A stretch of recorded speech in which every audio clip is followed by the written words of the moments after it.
Maswerte at masagana raw para sa pagnenegosyo ang taong 2011, mga astrologer. Anong negosyo naman kaya ang papatok ngayong taon? Alamin sa pagtutok ni Bernadette Reyes.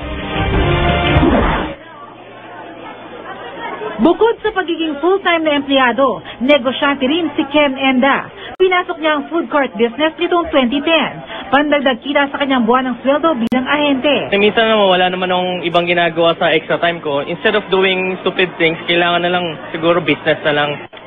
Stir-fried noodles, scramble at siomai ang ilan sa mga nausong food court business ngayong 2011. Pagkain pa rin daw ang isa sa mga papatok na negosyo ayon sa Philippine Chamber of Commerce and Industry. Bukod kasi sa pangunahing pangangailangan ng pagkain, lumalaki rin ang populasyon ng Pilipinas. Pati iba't ibang klase ng inumin, papatok din daw lalo na sa summer. Kung first time mo magnegosyo, maaari ka mag-franchise, isang sistema kung saan kumita na ang negosyo o bumenta na ang produkto o serbisyo kaya madaling sundan at palaguin. Sa halagang 21,888 pesos, maaari na makapagsimula ng isang collapsible food court business.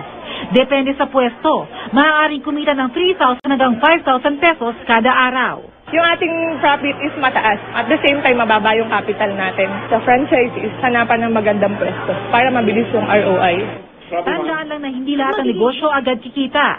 May pagkakataong maaaring malugi, kaya naman kailangan din ng puso ang pagnenegosyo. Pag-isipan nyo rin kung anong gusto nyo yung passion nyo, kung anong gusto nyo i-business, kung ano pong food. Lahat naman ng business dapat tinututukan natin kasi hindi magsasucceed ang business kung papabayaan lang natin. Bernadette Reyes, Nakatutok, 24 Oras.